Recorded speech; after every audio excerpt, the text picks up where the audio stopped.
translucent or get clear. You see, they're starting to change color a little bit.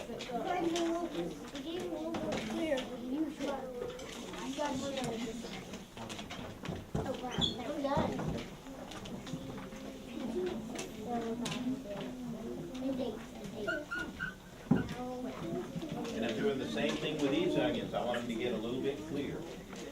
That actually change the flavor a little bit. No, today's 6.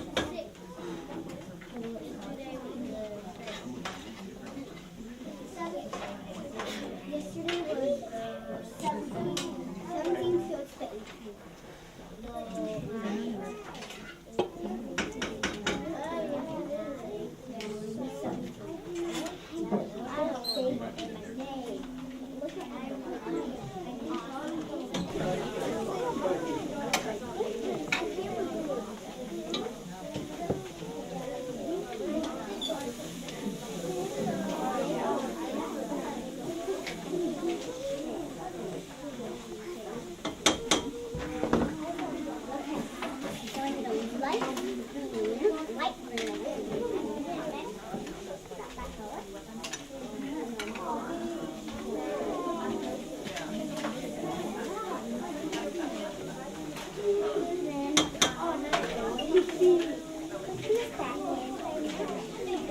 Now, for the soup, this is the butternut. Who's got the butternut squad? Can you hold them up? Butternut, butternut, butternut. Oh, yeah, the biggest butternut ever. Which I had yesterday. I had the big butternut ever. Yeah, it makes me happy. I know. I need for them to get it, and I really want it. I would be really excited for you guys.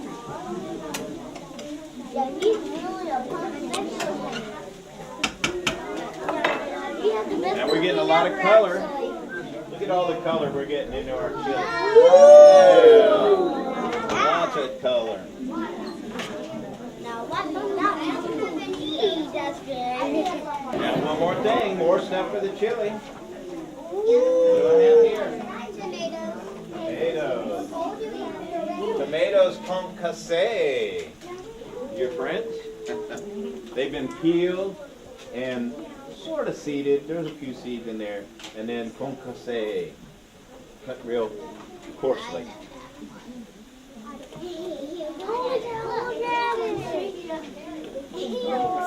That's a lot of tomatoes, isn't it? That's why he's standing up here and chop it up.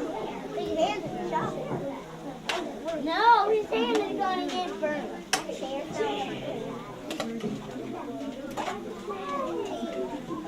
Oh my God.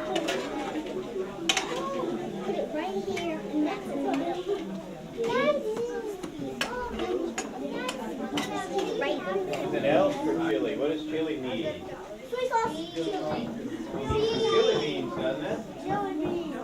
Sweet sauce. I have more black beans, but this time on the salad, when I cooked the black beans, I drained the liquid off of them so that they wouldn't be all goopy. You don't want goopy salad, you know. So, but at this time I did. So I need some liquid in my chili, so I left the bean liquid.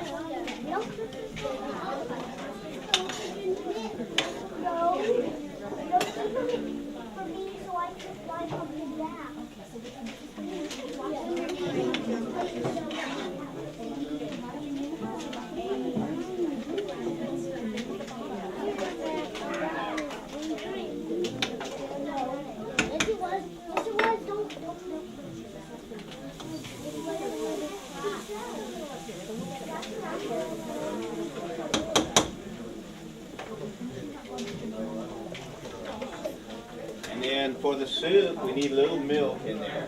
So I have some skim milk for the soup.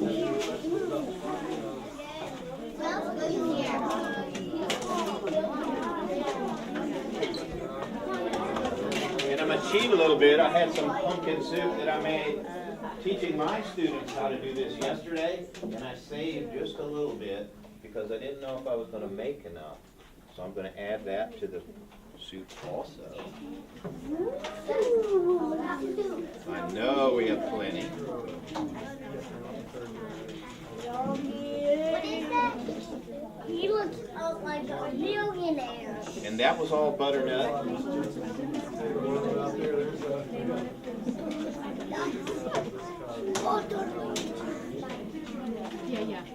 Well, they're all related.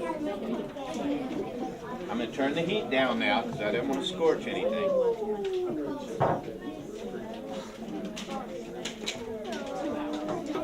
Now, there's more to do. There's more going into your chili. Now, I have something here that some of you might never have seen before. And it's called bulgur. No, that was just a crack.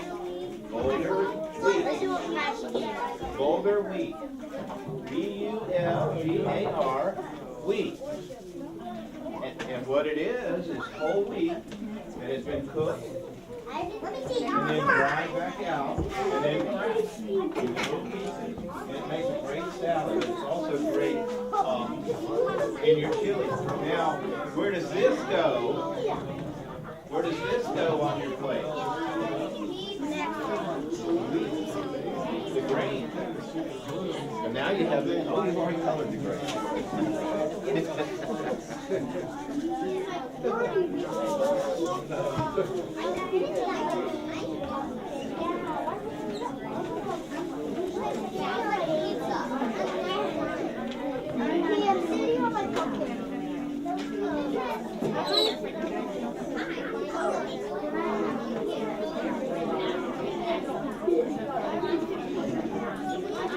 Now, there's something I haven't put in the chili, and nobody's noticed it yet, and it's spices. I have chili powder, and I was going to bring some daddle peppers because it's St. Augustine. Everybody grows daddle peppers, right? But I didn't think I would do that in your chili. But we use daddle peppers all the time at the school. And you know what else I haven't done today? I haven't used any salt in anything except for the pizza dough. Right. And I rarely ever put salt in things except for breads because salt's an acquired taste and we don't need to use as much. So I'm trying not to make it too hot, but I got to have a little chili powder in there. I have a little cumin powder. And to me, that's what makes chili taste like chili.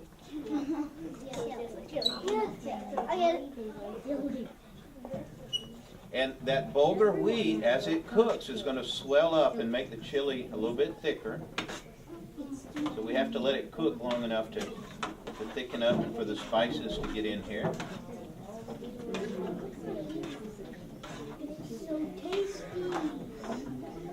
And then we're going to let everybody taste it when it's done. But our soup needs some more work. Our soup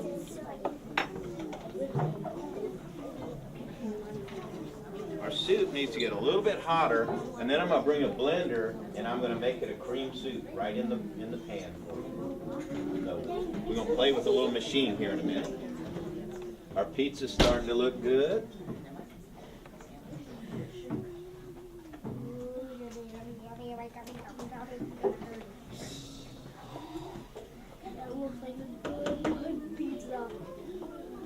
And I've made a pretty good mess, haven't I? Yes, you have. Our class, we're going out to a farm, the same farm that I picked these pumpkins, and we're going to have a pumpkin workshop on the farm tomorrow. And Are we going? no, unfortunately, but in the future, maybe we can get you to come to some of our workshops on the farm. And we're going to cook 17 varieties of pumpkin spice. All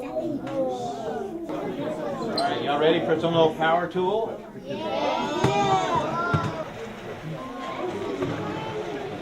This is called an immersion blender.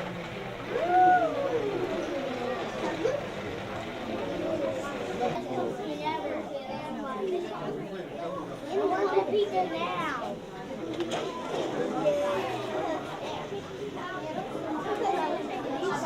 Now watch out, this is hot, but I'm going to show you. Look how smooth I got.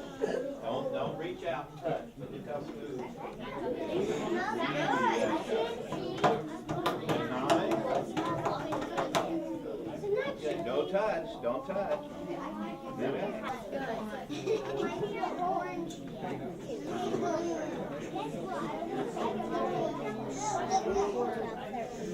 Now we're almost there with the pizza, almost.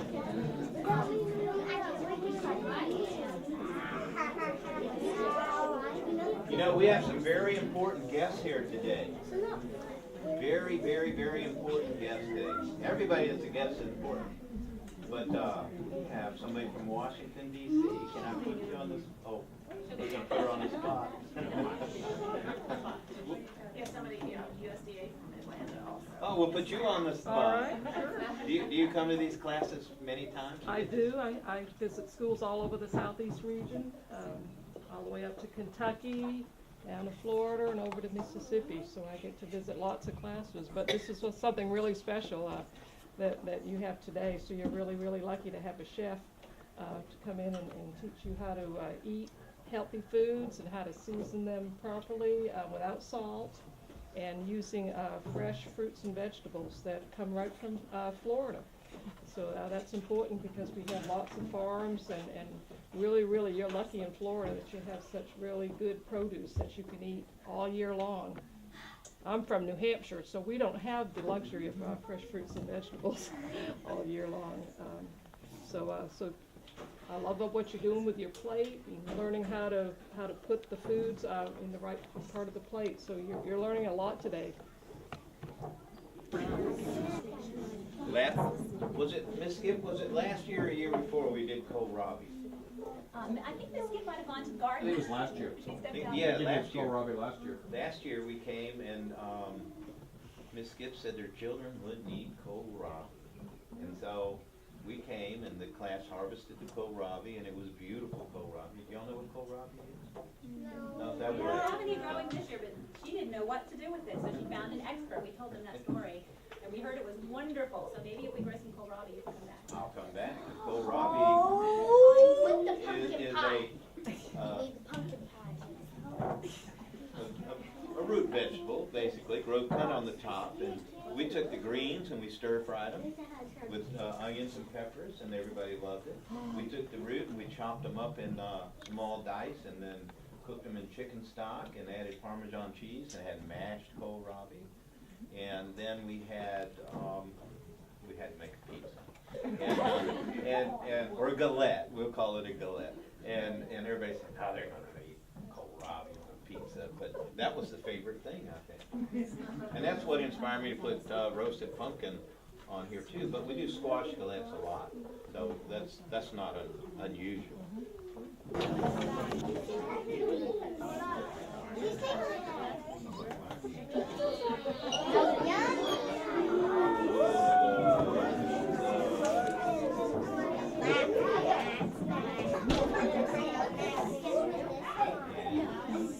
Oh, I'm going to give it one more minute. I think it's about ready. But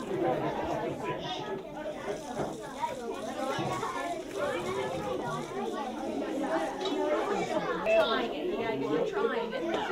Flavor. You have to try things 10 times before you can say you don't like it. The soup, be careful.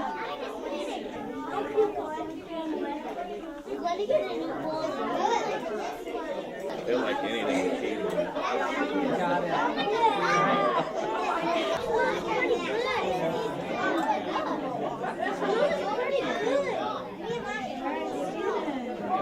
Now, I hope we learned some nutrition today, and I hope you like. I know some of the stuff you didn't like. I know the salad you probably didn't.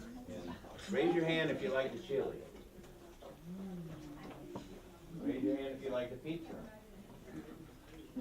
Oh, okay, so we're doing neck and neck with the chili and the pizza. I've had a lot of fun with you today, and you've had a lot of guests come to be with you, and I hope you like that too. And I have a present from the principal to you, Mr. Dr. Thornton. Very much. Okay. All right. How about that?